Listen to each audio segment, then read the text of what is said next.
Dans ce premier numéro de Logiscience, nous allons nous intéresser à la façon de résoudre une situation problème. Tout d'abord, il faut commencer par tracer un tableau à 4 colonnes sur une feuille. Nous allons ensuite nommer ces 4 colonnes. La première est la colonne des données. Dans cette colonne, nous indiquerons toutes les valeurs nous permettant de résoudre l'exercice. On trouvera ces données dans l'énoncé, ou alors elles seront implicites, c'est-à-dire que la valeur est toujours la même quel que soit l'énoncé. J'en donnerai un exemple tout à l'heure. La deuxième colonne est celle des inconnus. Dans cette colonne, nous indiquerons toutes les valeurs que l'énoncé nous demande de trouver. La troisième est la colonne des formules. Nous y indiquerons toutes les formules nécessaires afin de résoudre la situation problème. La quatrième colonne est celle de la résolution. Comme son nom l'indique, nous allons nous servir des données et des formules afin de trouver les inconnus. Nous n'oublierons pas, une fois l'exercice terminé, d'écrire une phrase récapitulative répondant à la situation problème. Voyons maintenant un exemple. Nous allons résoudre la situation problème suivante. Sachant que Pierre a une masse corporelle de 75 kg pour une taille de 1,80 m et qu'il est sur une table à 1 mètre du sol, quel est son poids?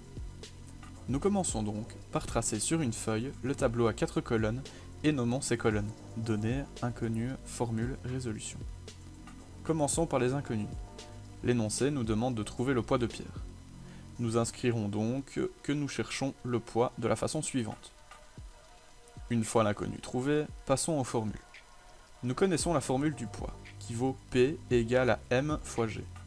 Nous l'inscrivons donc dans la troisième colonne. Passons maintenant aux données. Dans notre formule, nous savons que nous avons besoin de la masse de Pierre. Or, l'énoncé nous la donne. Nous notons donc M égale 75 kg.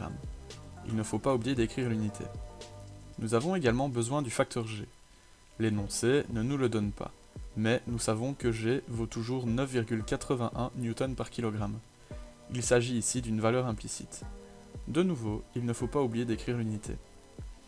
Les autres données que nous donne l'énoncé, à savoir la taille de Pierre et le fait qu'il se trouve à 1 mètre du sol, ne sont pas intéressantes. Nous ne les écrivons donc pas. Une fois les données, l'inconnu et la formule trouvées, passons à la résolution. On va venir remplacer dans notre formule les valeurs de M et de G. Nous obtenons alors P est égal à 75 fois 9,81, ce qui vaut 735,75 N. De nouveau, il ne faut pas oublier d'indiquer l'unité. Nous n'oublions pas de conclure en écrivant une phrase récapitulative. Dans ce cas-ci, nous pouvons écrire Pierre a un poids de 735,75 N.